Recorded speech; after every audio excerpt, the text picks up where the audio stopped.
What's that, 75? All right. Hi, Lynn. Hi, Kathy. Hi, Raj. Isabel. Hi, Victoria. Hi, Dov. Hi, Rafi. John. Oh, we have a Suzanne here tonight. All right. How are we doing on time? One more minute. And then Dov will introduce Zulma. Rosalyn, Yes, dear. I just want to thank you for that prayer because, that really resonated very well with me because my wife is not dead, but we're involuntarily separated. And so that was really apropos for me too. Oh, Just, so that to hear those words is so really amazing. Thank you very much, oh, you're welcome. Thank you. My heart opened as well. And John, yeah, you raised your hand. That's what you wanted to say. Yes. Yeah. Thank you, John. You're always so affirming. Hi, Diane. So nice to have you here. All right. Dov, do you want to introduce? There's Rico. Sure. Yay. Hi, Rico. Okay, good evening, everyone, and thank you so much for being here. And I feel it's an honor to introduce tonight's guest, Zulma Gonzales, who I've known since ACIM opened up around 2005, 2006. So that's around 15 years ago.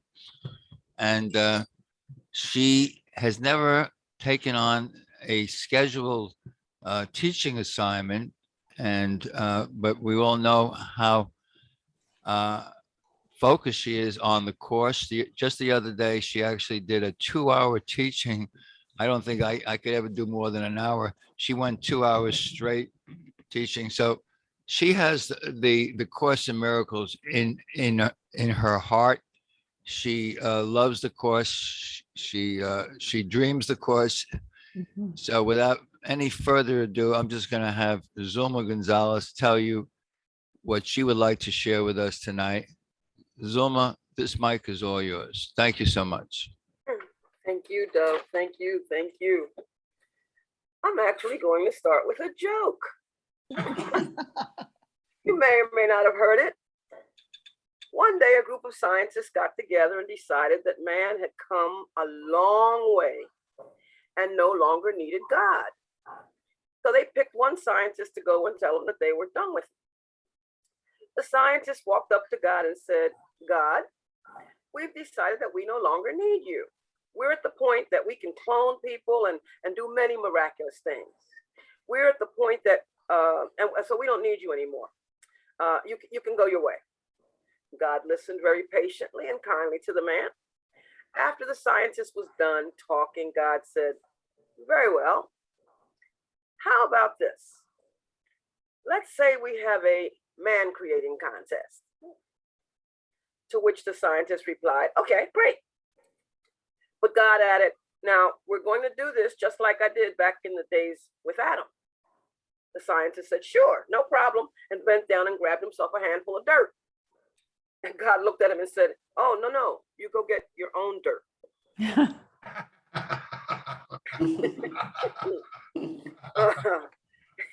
So, according to A Course in Miracles, the body cannot create. One of the first things it talks about when talking about miracles, teaching about miracles, is that a clear distinction between what is created and what is made is essential, and that all forms of healing rest on this fundamental correction in level perception. So we think we separated from God. That's the first thing, and that the Course brings that out clearly, that a sense of separation from God is the only lack that we really need to correct. And that this wouldn't have happened if we hadn't decided to distort our perception of truth. And then therefore we perceived ourselves as lacking.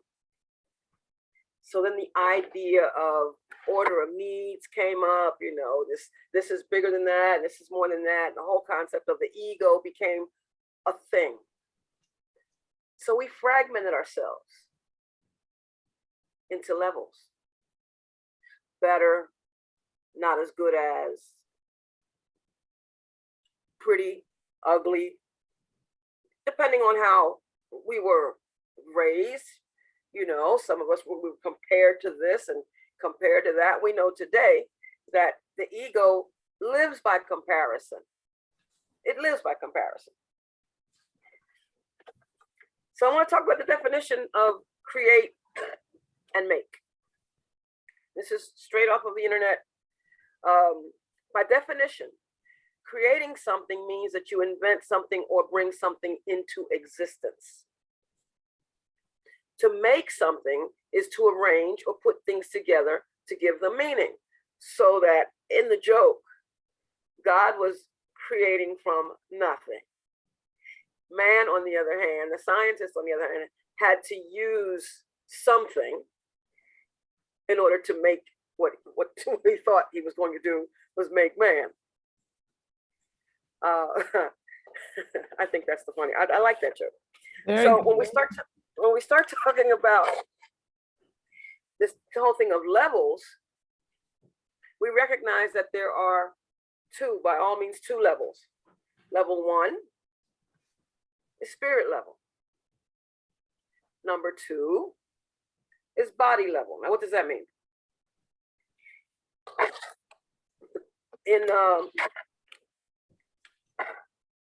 miracle principle number 17 says that miracles transcend, which means to exceed, excel, surpass, outdo, or rise above the body. Miracles transcend the body. They are sudden shifts into invisibility away from the bodily level. Now, what does that mean? For those of you who were here last week, I believe it was last week, and I was talking about the relationship with my mother. I said something to the effect that I had gotten to the point where I could see beyond her body. Beyond her body. She was no longer a body to me. The union, the oneness of who she was and who I am came to be. Beyond the body. Miracles shift into invisibility away from the bodily level. And that's why they heal. That's why the relationships can heal. Miracle principle number 12 says that thoughts can represent the lower or bodily level of experience, or the higher or spiritual level of experience. That's in the principle of miracles. Very beginning, chapter 1, section 1. One makes the physical and the other creates the spiritual. The body, as we know it, cannot create. The body cannot create. Only the mind can create. Because spirit is already created. Zulma, can I interrupt you a minute? You're talking about mind from the divine, mind with a capital M, right? Absolutely. Absolutely. 'Cause sometimes people confuse that with thinking. Okay. Absolutely.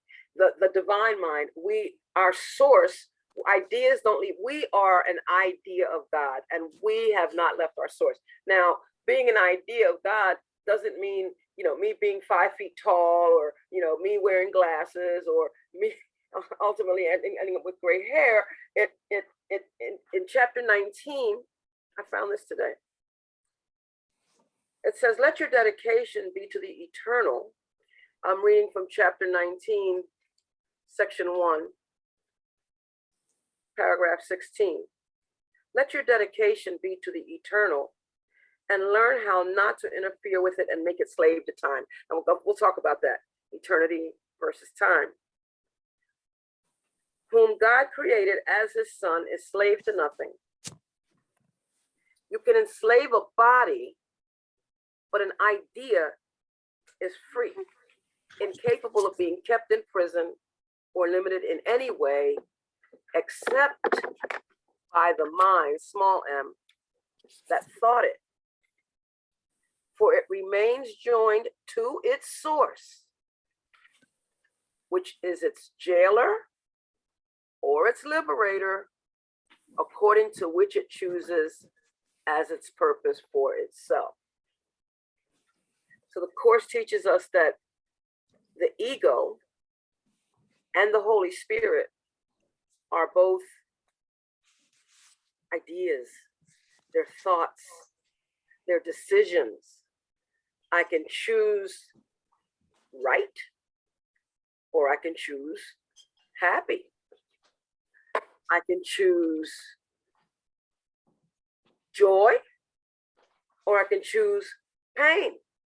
I can choose truth, or I can choose illusion. And that whole illusion, there comes the main part of the problem, because we decided when we were created, we knew because we were one, our minds were one with God. Somewhere along the way, we decided that we were separate from God, and then everything became perception.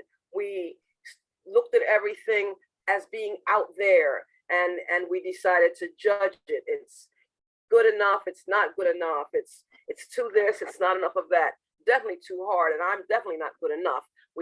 This is what we did to ourselves, these levels. So you can't behave effectively unless you function on the correct level. First, we ended up with believing in the separation from God. Then we believed in the order of needs. And then we believed in the error of perceiving levels. 2 levels: spirit level, bodily level. I'm going to repeat miracle principle number 12, because miracles are thoughts. Thoughts can represent the lower or bodily level of experience, or the higher or spiritual level of experience. One makes the physical, and the other creates the spiritual. I make the boogeyman in the dark room real. I make him real. Oh gosh, I'm not going in that room. It's terrible, and I'm freaking out because of this boogeyman that I'm creating. Well, let there be light. Lo and behold, no boogeyman. The spiritual is those thoughts that I think with God, period. The thoughts I think with God, the thoughts that lead me to extend, the thoughts that lead me to want to laugh, the thoughts that lead me to look at reality, to live in reality, to, as workbook lesson 268 says, to let all things be exactly as they are. Exactly as they are. And it doesn't matter what it is, because everything is our perception of it. We talk about, oh, in fact, I got word today that somebody, that they made their transition suddenly. She went and she found her brother, and he made his transition, and somebody else was saying, oh, how terrible. But he, in the physical, had a lot of things going on, and was literally, she had just said a couple weeks ago that he was suffering.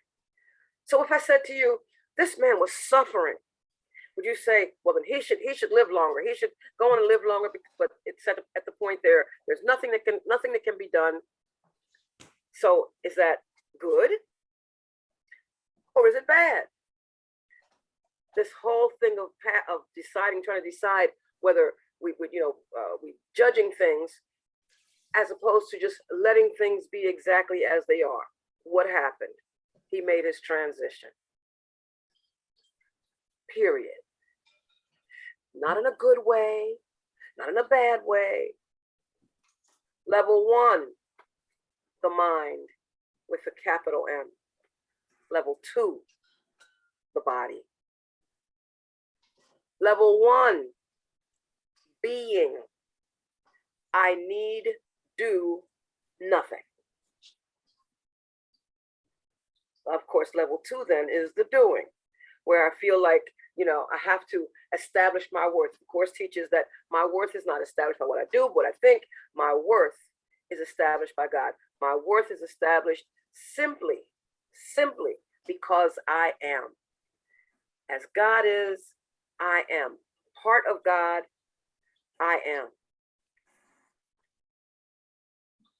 So with this whole thing with believing, with order of needs, I'm thinking that I have to have this. I have to have, and it's been said to me, because I want to retire from work this year, and it's been said to me more than once, that job is not your sustenance. It's not your supply. God is your supply. So go on and do it, because I think I'm an ego sometimes. I'm like, well, what if, and there I go, projecting into the future, because that's what the ego does. The ego thinks either in the past or in the future, doesn't care a bit about it, means nothing to the ego. In chapter 13, section 4, it talks about exactly that the ego invests heavily in the past and then turns around and as if it's now, and it looks at everybody from a past perspective. So I can't have a holy relationship with you because I'm too busy in ego, thinking I'm an ego, thinking you're an ego, looking at you the way you were a year ago, 2 years ago, 5 years ago.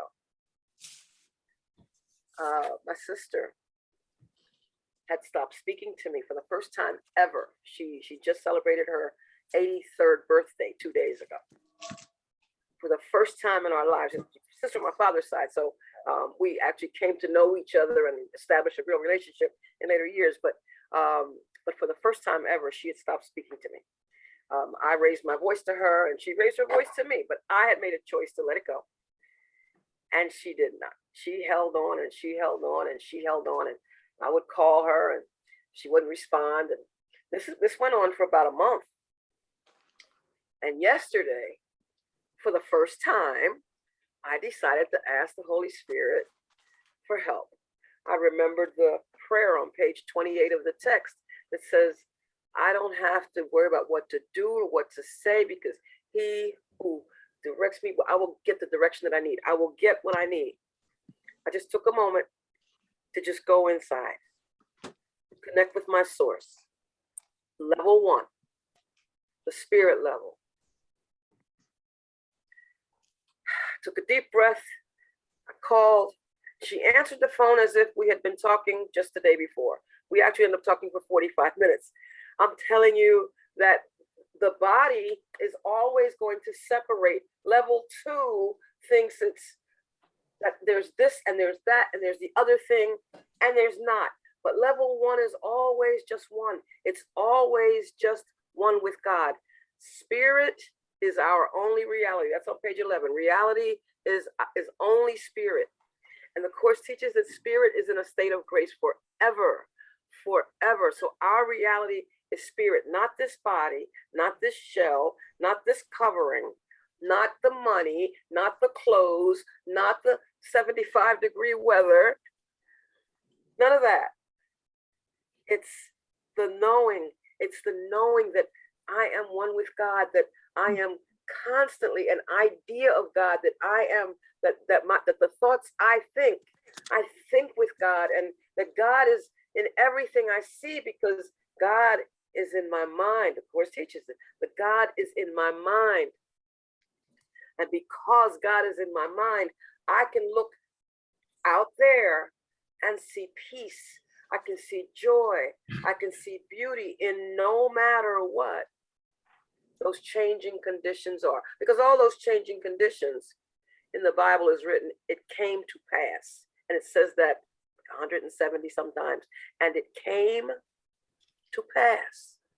The fairy tales, once upon a time, but then it was gone. But no, what do? We want to hold on because somebody said, and I didn't like, and I got offended. And that's all level 2. That's all body stuff.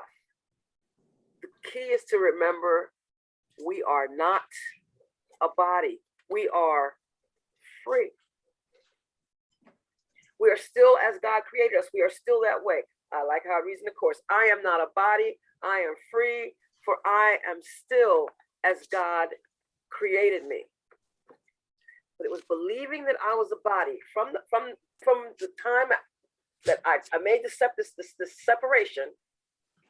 There, the level of confusion. That's where the level of confusion comes in. Remembering always that we are not bodies. The body can't create. Only the mind can create. Only the mind can create. Therefore, when there's a problem, you don't look at the problem, because that's just the effect. We're cause. That's just the effect. We have to decide to look, go inside and know first that the problem is already solved. The only reason why we see a problem is because body sees limitation. And there is no limitation. With God, there is no limitation. How could there be limitation? There are no limits in God, none. And if there are no limits in God, then there are no limits in us. And regardless of what our body, this communication device that we've been given, regardless of what's going on with our communication device, know that this is just the vessel that is assisting us to communicate the love, the oneness, the truth of who we are. Now, I was thinking about, and I'm going to ask Dov or Roz about this. I have here on my little levels list, extension of love and call for love. And I have it written here, extension of love as level 1 and call for love as level 2. Now I'm going to say it this way. Now we know that a call for love is something, somebody acting out. We know it's acting out. We're doing things and that we just think that we're not this and we're not that and we're not the other. Now, at first, my first thought was, well, that has to be at bodily level. And then I thought about what I was thinking about and thought about the fact that when I am acting out, I think that I'm not good enough. I'm not this, I'm not that. Something is wrong. So I'm still thinking. And I'm not thinking with God. I'm not thinking the thoughts of God. So to me, that would be bodily level. But the extension of love and the call for love are both love. They're both love. So if God is all there is, then it all has to be rooted in love. Which then would make me say that even the call for love is level 1, but that's only after what Miracle Principle 7 says, that miracles are everyone's right, but purification is necessary first. And here we get to look at this relationship that we've allowed ego to this ego that we're making up, by the way, because that's not real. So we're making this thing up, and now we're turning it into a problem relationship. And once we make the decision, and remember, the ego and the Holy Spirit are both a decision. Once we make that decision to turn it over to the Holy Spirit, that can be purified and become what we call a holy relationship.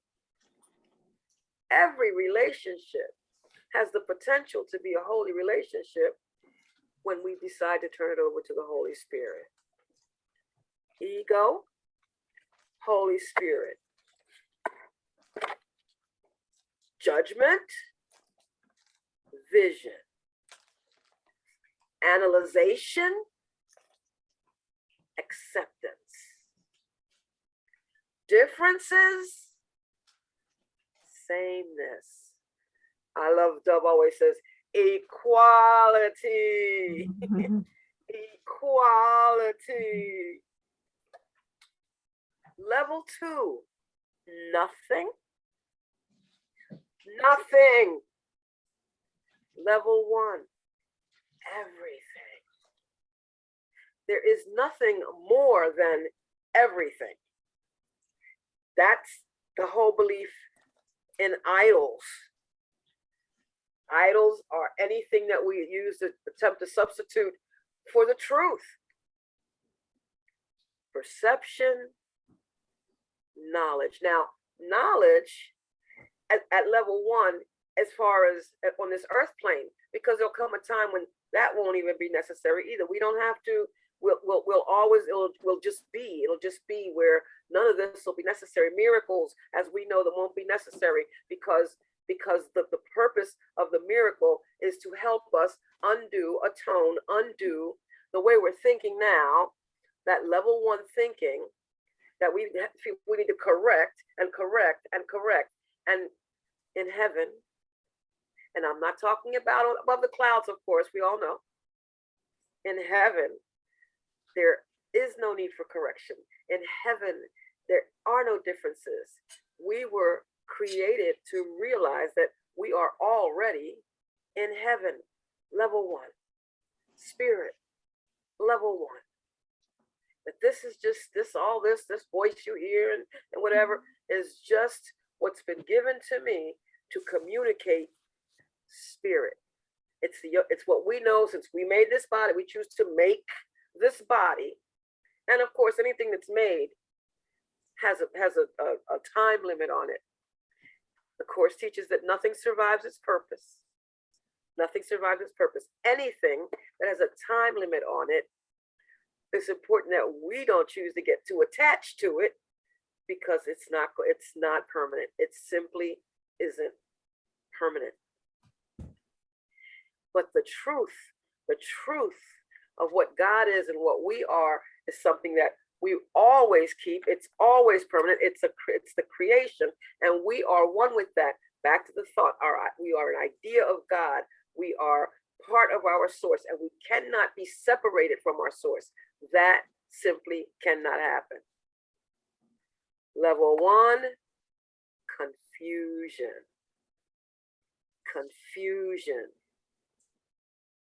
And level two is simply the truth. Level one is distortion. Level one is fantasy. Level one is slavery. Level two. That's level two. The bodily level. At bodily level, level two, you have confusion and slavery and hatred and fear. And at level one, you have freedom, you have truth, you have reality. At spirit level, spirit is our only reality. And I can't say that enough. Spirit is our only reality. And that you'll find right on page 11 of the text, right in the middle of the page. The alternating investment, I'm reading from the Course now, the alternating investment in the two levels of perception is usually experienced as conflict, but the outcome is always as certain as God, because only the truth is true. The Course makes that clear. Only the truth is true. So we can try to fool ourselves all we want. Eventually, we have to turn on the light and see that there is no boogeyman. That this thing that we're making, it's not real. We're making it, and it's not real. If we want reality, we choose reality. We realize that we are one with spirit, realizing that we can create. And the Course talks about our creations. And I used to have what are these creations? What? It's those things that continue. When we talk about love, love is eternal. Love is eternal. We join in love. At bodily level, we really don't join. We connect, we attach, but we really don't join. Only spirit, one spirit, is joined. It's already connected. Level one. That's where we want to be. Level one. If I believe that to release is imprisonment, if I believe that to be free is imprisonment, because some of us we're afraid of, what if I, I'm saying you need to trust. Just believe, just know the truth. Just let that voice for God tell you, show you what needs to be said, what needs to be done. Just trust, just trust. But if I believe that release is imprisonment, I believe harm can be limited to the body, and the mind can hurt itself. The mind, only I can injure me. Nothing outside of me can hurt me. Nothing outside of me can hurt me except my thoughts. The thoughts that I don't think with God. The thoughts that make me think that I know what I'm talking about, but I don't know what anything is for. Dove posted, what could we not accept? What could you not accept if you knew that everything that happens, everything, all events, past, present, and to come, are gently planned by one whose only purpose is your good?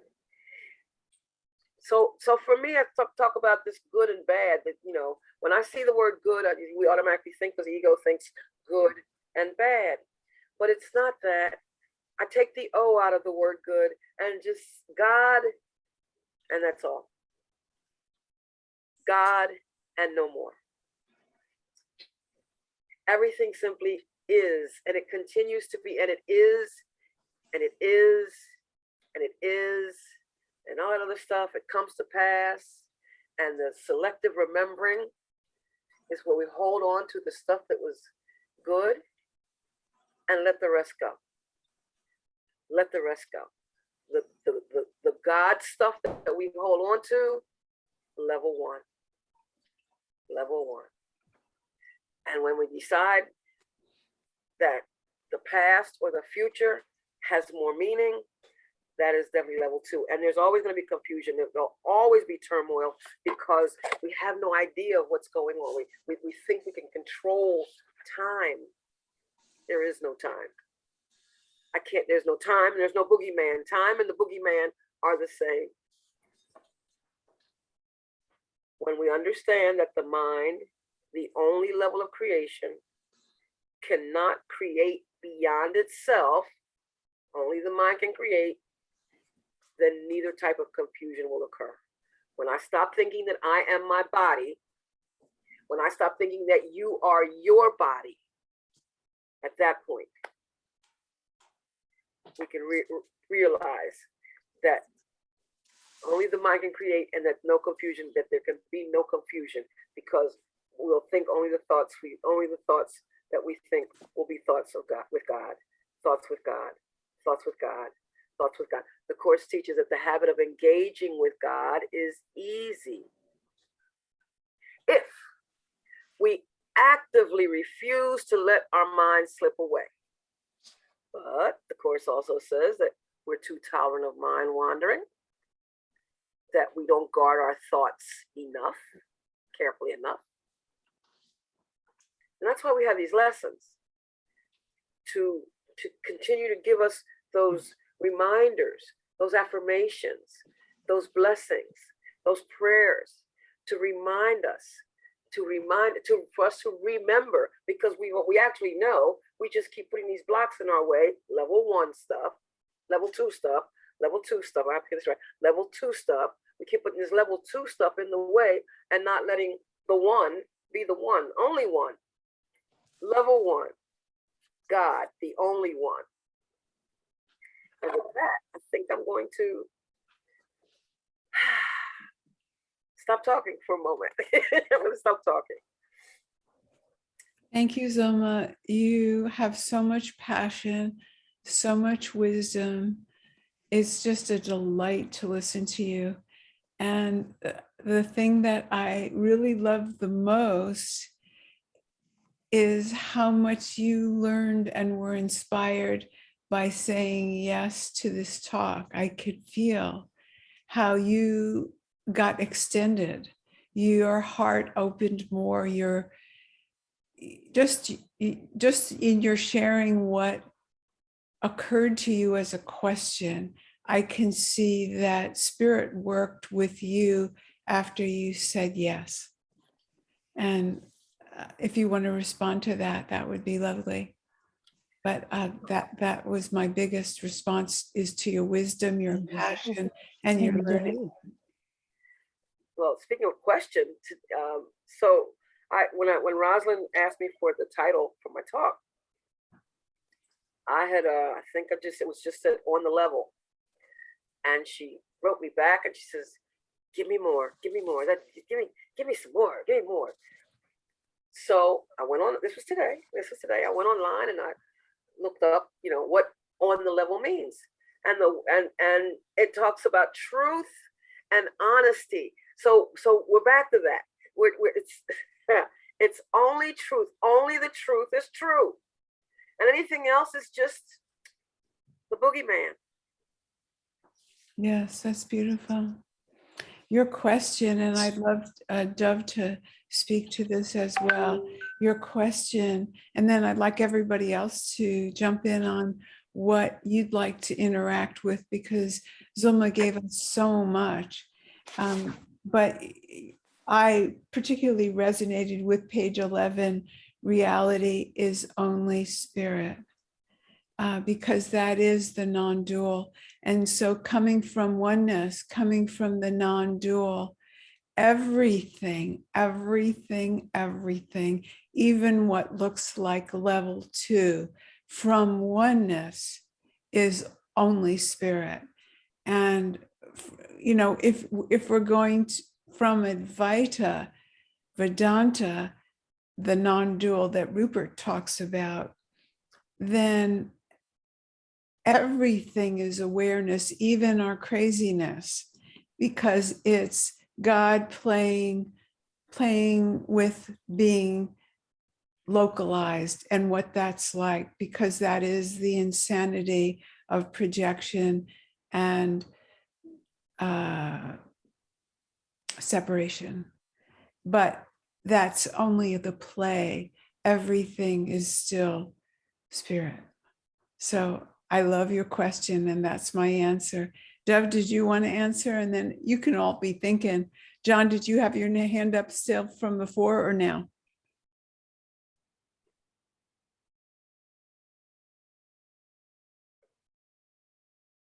I'll wait for Dov. Yeah, okay. Dov, do you want to respond?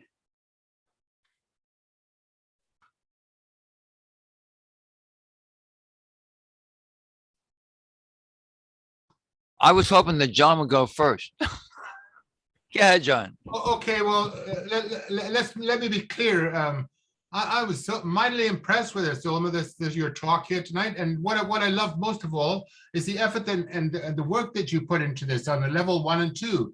And there was actually nothing brand spanking new to me, except the fact that the way that you have put this together in your way and the way that you delivered it. I love that you had to go on the call for love and the extension of love. I love the gymnastics you had to go in your own mind. That's so brilliant. And I think to share their brilliance with us is just an amazing gift. The other thing that I'd like to acknowledge you for is, well, what I heard, I don't know what you're working at, but you're wasting your time, whatever you're doing, unless you're spreading this world, because honestly, this is amazing, absolutely amazing. I really think that in my personal view, what I heard, an authoritative voice, in a friendly, a non-threatening, gentle, but knowing way, of communicating. I think your communication skills are absolutely exquisite, and I want to honor you. And thanks, Rosalind, for bringing your friend on the show here. And just to leave you with the one word, I'm just amazed, and thank you very much. It's a great gift for me. Thank you so much. Thank you, John. Suzanne, go ahead. I would just like to say the same thing that John said, but I was sitting here thinking to myself, you would be the person that I would like to have that cup of coffee with when I was struggling, because of the way and your enthusiasm, because the way that you're so sure, you don't hesitate. So if I came to you and said, yikes, this and this and this, you would really be able to get me to level 1 pretty fast. And so that's your enthusiasm. That's your belief system. That's not, a belief system. That's who you are. You are love. You are truth. And so to be able to know that in bodily form, I could actually sit down and have a conversation with you would be brilliant. So thank you. Zulma, do you want to share now, just because this came up so beautifully with Suzanne, that you actually do some professional work? Can you describe what you do? So I am a religious science practitioner. So we're talking about science of mind, and I'm not talking about Scientology, and I'm not talking about Christian science. Religious science basically is proving that God is real. They're putting the science and the religion together and proving that God is real. Where the course brings me as one with everyone, with everyone. What Science of Mind continues, it just kind of expands on it for me. The one with everything, knowing that it is done unto us as we believe. And a lot of what you hear in the course, Science of Mind teaches, actually a lot of what you hear, what Science of Mind teaches, is in the course, because Science of Mind, New Thought, what I refer to as New Thought Christianity, actually came first. But so I am a licensed professional practitioner of religious science, and I am available for guidance sessions, spiritual guidance sessions, if need be. Talk to me more about that later. Yeah, put your number, your contact information in the chat. That would be lovely. Thank you, Zulma. Yeah. Anybody have a question for Zulma? She said so much. Is there anything on levels, or the question that she put out, the person who is crying out for love, is that level 1 or level 2 in your mind or in your heart?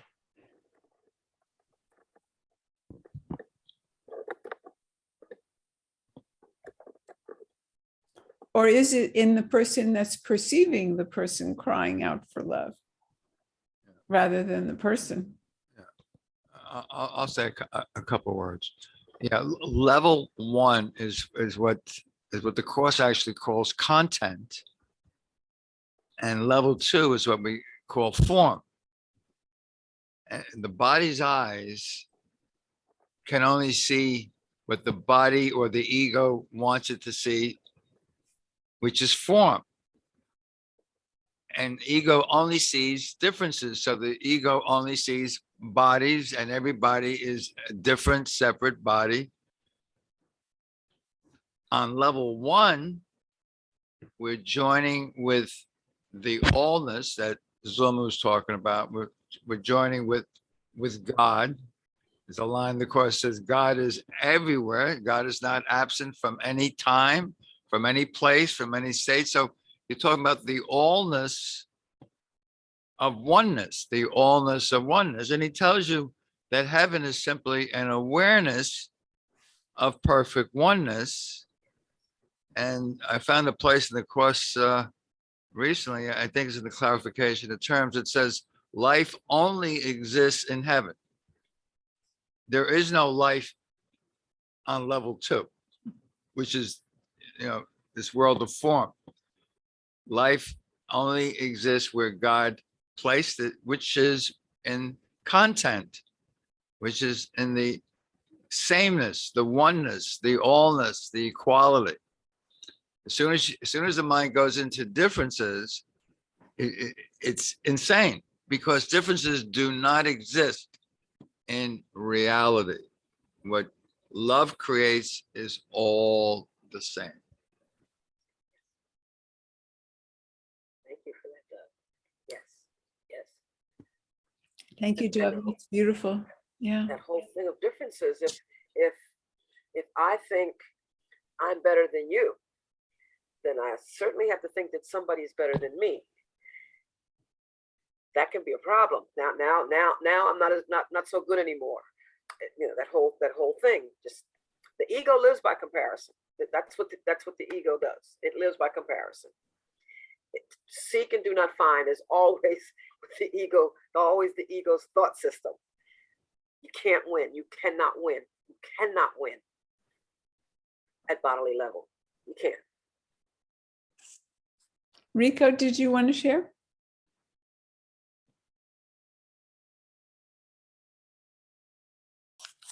briefly. Good evening, friends and family. Thank you for letting me be here with you. I send you love and light from my heart to yours. And oh, coño, te quiero mucho, mami. Whoa, Gracias. mi corazón. I'm gonna get in touch with you after this. I want to find out how I get to live in número uno and stay away from número dos. I will be in touch with you.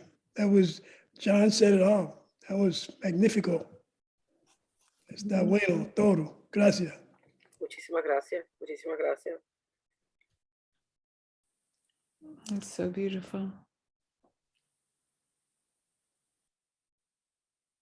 Let's just join with Zulma in that appreciation that's in our hearts.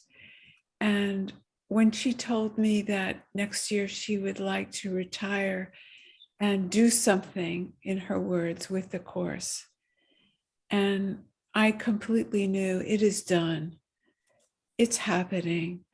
Would you all join me with me now because of the power of our joining and see that vision in reality, because it is given to us by Spirit. We saw it tonight.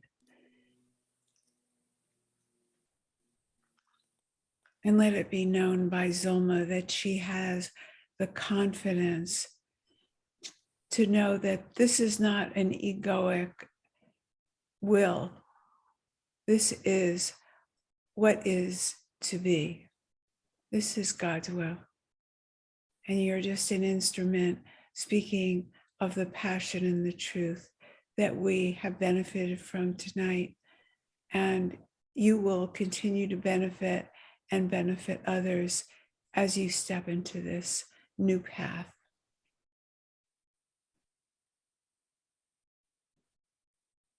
Thank you, everyone. Barbara, did you want to share? I believe someone else's hand was up first. Really? Who is that? Araba. Arba. Oh, really? Yeah, her hand was up. Beautiful. Share up, please, Arba.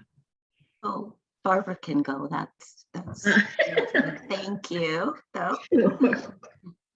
I just wanted to thank you for the opportunity to be with all of you, to join, knowing that there's only love, and I feel it in this group setting. And I was contemplating the idea of the call for love and the extension of love. And I had a situation today where someone was, someone was perceiving someone else's call for love. And I think it's very interesting to actually wonder if a call for love is in fact level one, because what I thought about was giving and taking are the same. Giving and receiving, they're all the same. It's all, if we can just remember that it's all God. And everything is a lesson that God would have us learn. And to move beyond perception to knowing that even when we look out and see or perceive a call for love, it's our opportunity to extend and to grow. And it goes around and around. The circle of circle of love just continues. And so there is no separation between giving and receiving. It's all one, it's all God. So I appreciate, Zulma, you sharing, and Rosalyn for adding to that even in the perceiver's mind, where is that mind when we're hearing what appears to be a call for love? And as Zulma's been trained to teach through as a licensed practitioner, whenever we look out, we only see God. And so the conversation is always God to God. Mm-hmm. And so we don't join in the I'm a victim and I need. We join in affirming the truth that it's God to God. It's all God. So I'm just grateful for the opportunity to join in the conversation and to know that everything is working for our good because it's all God. Thank you. I'm complete. Thank you, Arba. So beautiful. It's my friend. That was so beautifully said, Barbara. And Zulma, I knew that your talk would be amazing. I had the opportunity to already affirm that before it actually became a reality. So I was so grateful that you said yes to that and shared with us today. And along the question of, the cry for help, what came for me is in chapter 12, interpreting the motives of others. It's section 1, paragraph 8, and it's talking about this whole idea Barbara was mentioning about interpreting things and the motives of others and whether things are a cry for help. And in that paragraph, several paragraphs, but it says, the Holy Spirit does not need your help in interpreting motivation, but you do need his. Only appreciation is an appropriate response to your brother. Gratitude is due him for both his loving thoughts and his appeals for help, for both are capable of bringing love into your awareness if you perceive them truly. And so that just felt like it was the affirmation of what you taught in terms of that. And so I really appreciated that. One of the things that kept coming up for me when you were talking about the levels was the 2 levels of error, right? That we can perceive error. And so it took me a little while to stay in the 1 and 2s that you're talking about, but it felt very clear about the oneness. I mean, that was just clear that it's all one. And so I hope that is the message that you were sharing with us tonight, because it was beautiful. Thank you. Yes. Oh, thank you, Arba. And Barbara, I apologize.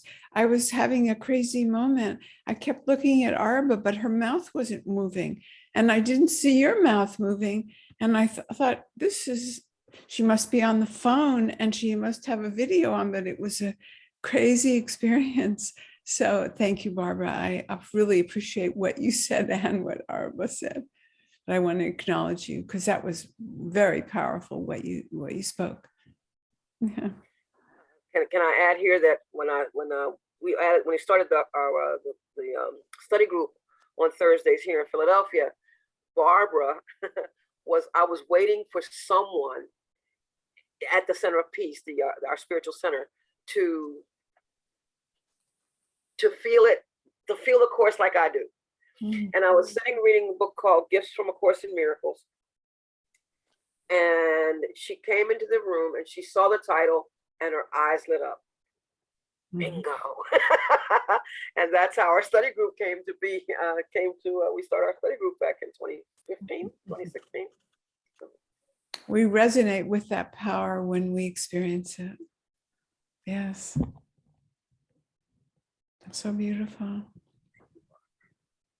Anybody else have something that you'd like to either ask or share? Yeah, I'd like to just say, I feel so lucky because I get to listen to her every week. And such wisdom. I like the way that you made the two levels for us to understand, because that's what I go through, with my with the course and my everyday life. Which side am I working from? Is it the ego or is it God? And I like this question here too, that you asked, Dov. Everything happens, all events, past, present, and to come are gently planned by the one whose only purpose is your good. When I read that, I just felt such a relief, Mhm. I mean, I just felt so like, I was like, oh my God, that's so wonderful. Because I was just talking to a friend of mine and she was saying how we meet, she travels a lot. And she says, every time I meet somebody, I know that it's meant for, you know, my growth. And just talking to someone and it just, the joy that comes from her when she talks to people. And I was just looking at that question and I thought, wow, you know, if we just look at everything as an opportunity for our growth, and even the good, the bad, and the ugly, you know, that I may judge. Well, is this, because I have a lot of that. Is this good? Is this a good thing? Is it a bad thing? Maybe I need to make a choice with this. Like I'm always trying to make a choice if it's good or bad. And then I read that and I thought, oh, what a relief.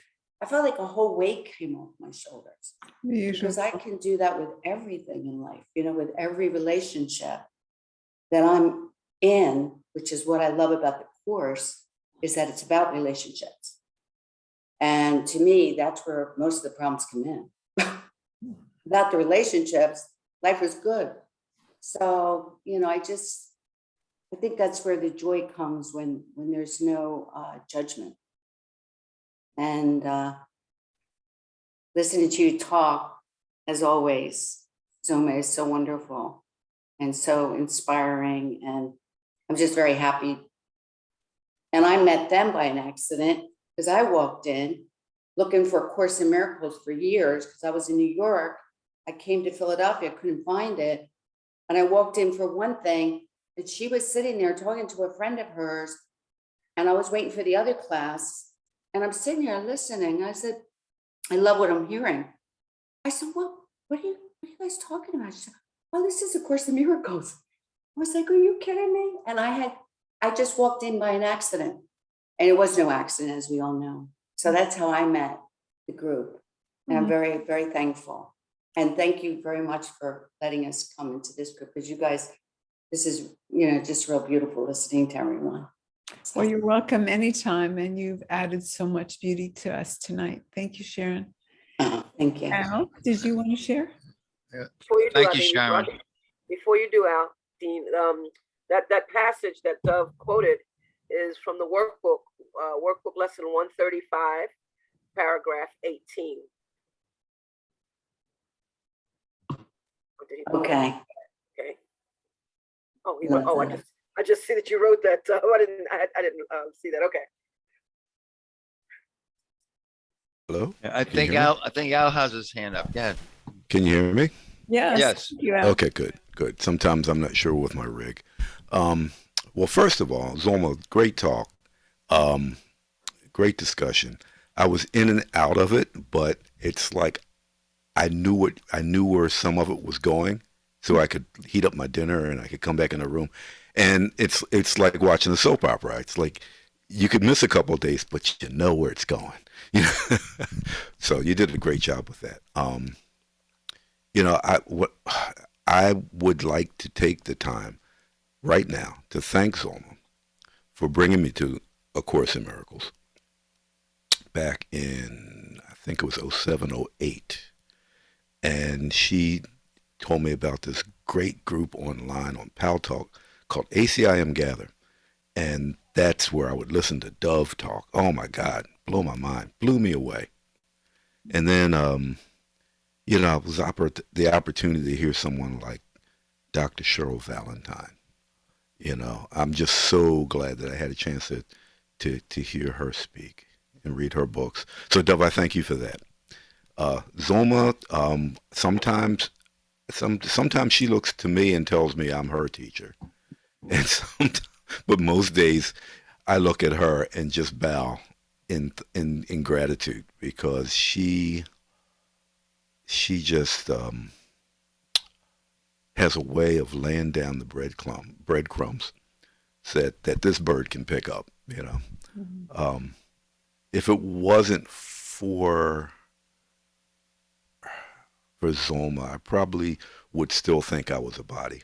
Well, maybe not. I mean, I've kind of known I wasn't a body since I was 5, but that I put aside. And Zulma reminded me that I wasn't a body, that I wasn't the ego, and had some other things I wanted to say, but I think I'm complete for right now. And the fact that I just love Zulma. So, and talk about joy. I know something else I wanted to say. Talk about joy. If you want to experience joy or witness joy, I will tell you right now, if you ever get a chance to be in person with Zulma, all you have to do, if you want to see joy, is hand her a mango.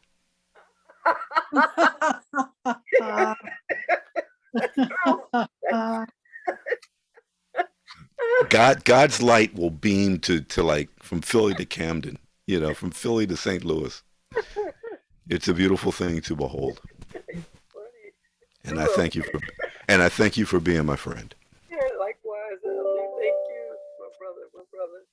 Thank you. Thank you, everybody. Thank you, Al.